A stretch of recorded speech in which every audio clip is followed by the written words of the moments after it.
Я заявляю, что Земля полая и населена внутри. Она содержит много твердых сфер, концентрических, лежащих одна в другой, по типу матрешки, и есть вход между 12 и 16 градусами.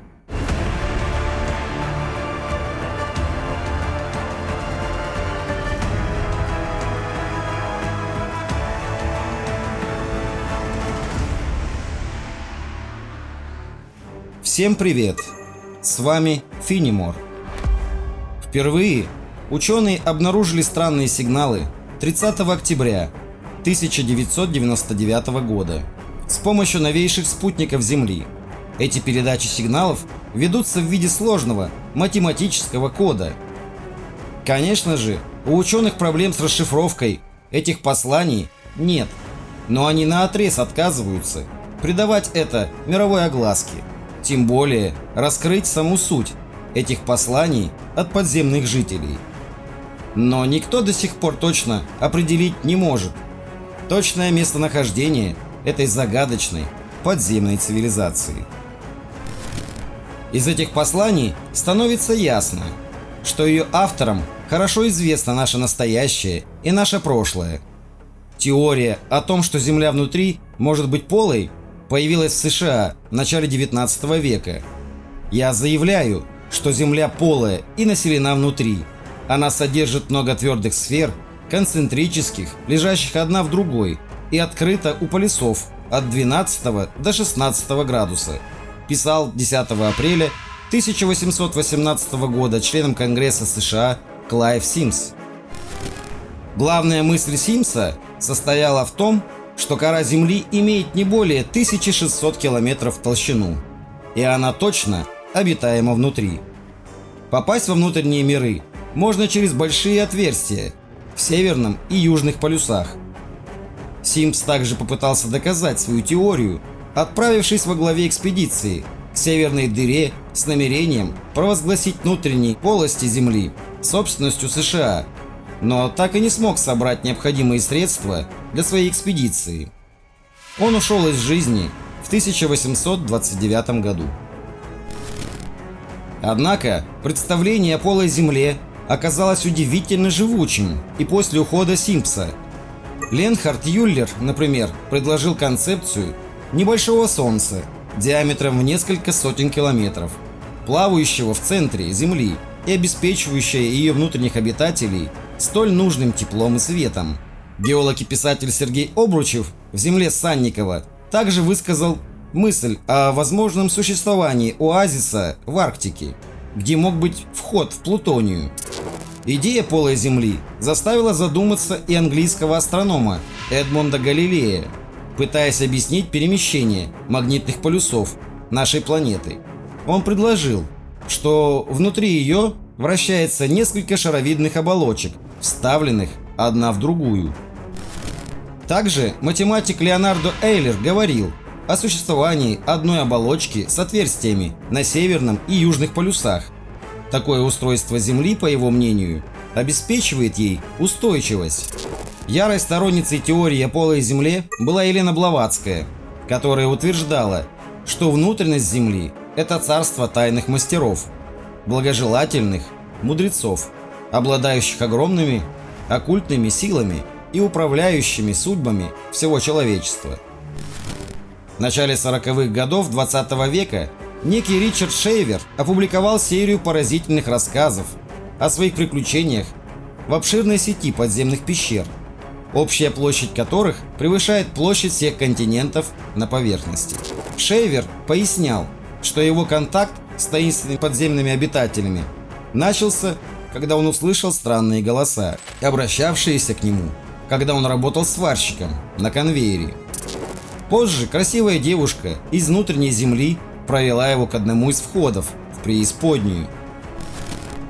Полая Земля, по словам Шейвера, населена двумя расами – доброжелательными – Террас и злыми и более многочисленными – Деррас.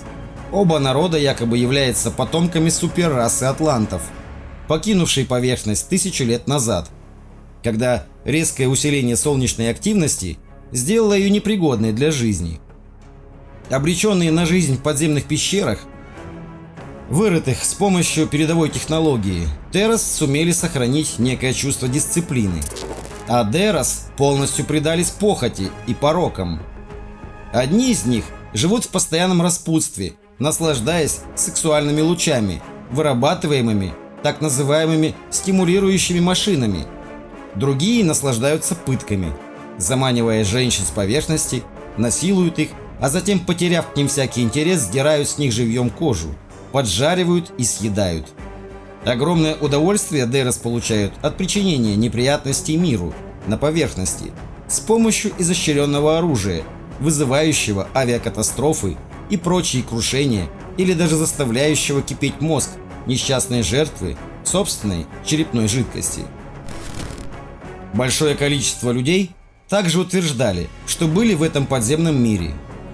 Одна женщина, например, рассказала, что когда находилась в кабине лифта в подвале конторского здания в Париже, по ошибке нажала кнопку вниз.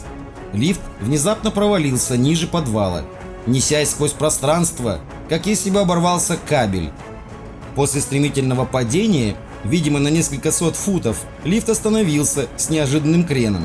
В мой объятый ужасом мозг проник громкий неприятный звук извне. Дверь лифта была сорвана с треском, и я увидела самого жуткого зверя на свете. У него было бледное, сероватое лицо. Его короткое искривленное туловище было покрыто густыми жесткими волосами.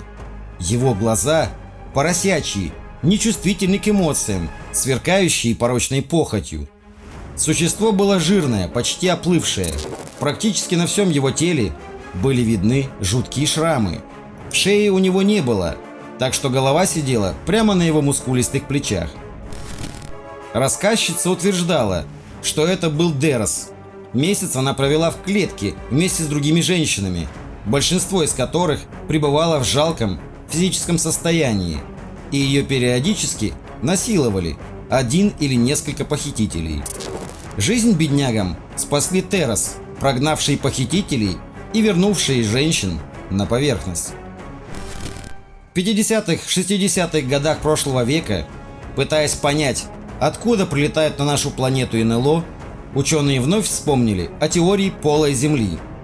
В силу того, что человечеству трудно предположить, как представители иных цивилизаций совершают свои длительные перелеты с других планет и систем, невольно возникал соблазн попытаться найти родину пришельцев, где-нибудь поближе.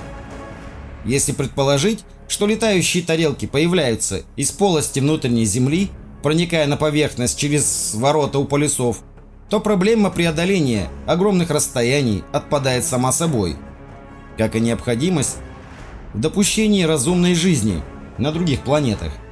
Вместо миллионов и даже сотен миллионов миль воображаемые летательные аппараты пришельцев, имея базы во внутренних полостях Земли, должны были преодолевать всего несколько тысяч километров.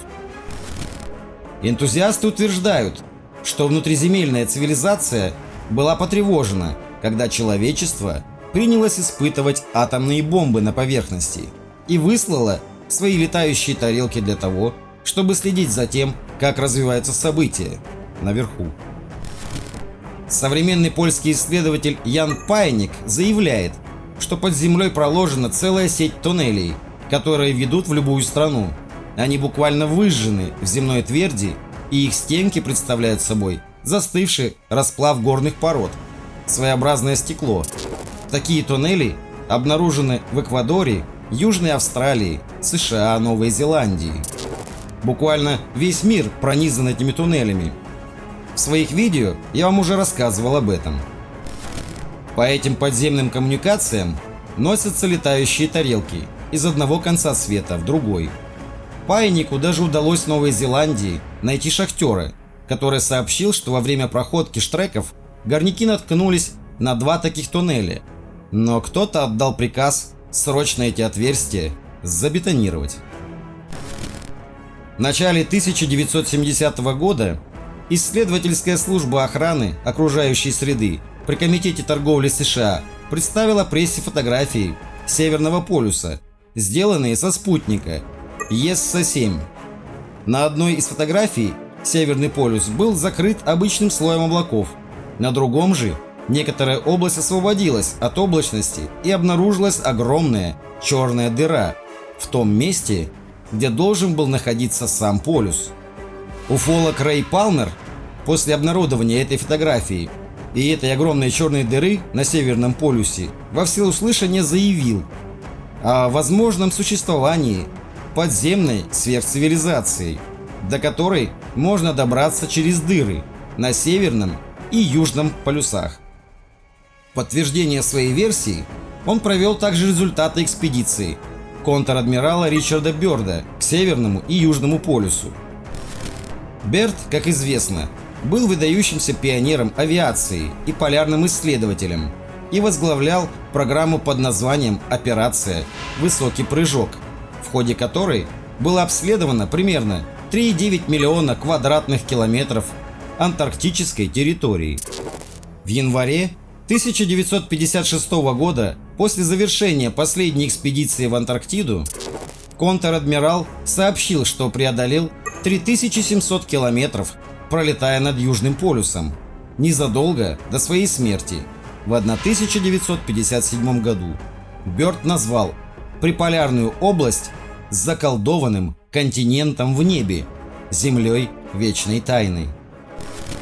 Для сторонников теории полой Земли рассказ Бёрда является подтверждением того, что Земля имеет в районе полюсов форму, чем-то напоминающую ватрушку, со впадинами, которые уходят на невообразимую глубину в недра планеты, и там соединяются, образуя сквозное отверстие от полюса до полюса.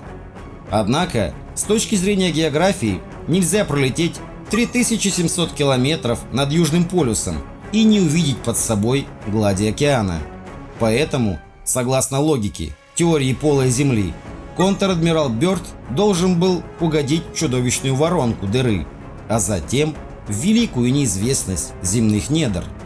Предположительно, во время полета он последовал мимо секретной базы НЛО, созданной таинственными жителями легендарного города Тайных Мастеров. Отражение его в небе Антарктиды, по-видимому, и видел Бёрд. Об этом подробно я рассказывал вам в своих выпусках. Кто не видел, советую посмотреть. Новозеландский планетолог Дэвид Стивенсон произвел недавно переполох в геологическом сообществе, предположив запустить зонд не в космос, а в сердце нашей планеты. В чем же суть его предложения? Необходимо прорыть туннель в земной коре, влить туда 100 тысяч тонн расплавленного металла, масса которого благодаря самой гравитации постоянно бы углубляла этот туннель, унося с собой зонд размером с грейпфрукт. Этот зонд мог бы позволить производить замеры и передавать информацию с помощью акустических волн. Принцип, который рассчитывает применить Дэвид Стивенсон, является полной противоположностью извержению вулканов, выбрасывающих на поверхность Земли расплавленную лаву. К сожалению, пока идею Стивенсона воплотить в жизнь не представляется возможным. А может быть и к счастью. Конечно, тема полой Земли довольно большая, и навряд ли мне получилось бы ее развить в формате одного выпуска. Но на нашем канале есть много полезной информации именно по этой теме. Думаю, для вас не составит большого труда разыскать их и посмотреть самостоятельно. Но самое главное, то что наш мир не такой на самом деле, каким нам его обычно представляют. Окружающий нас мир полон тайн и загадок, которые нам предстоит открыть с вами вместе. Напишите, что вы думаете об этом. Спасибо, что были со мной. Здоровья, мира и процветания вам и вашим близким. Пока.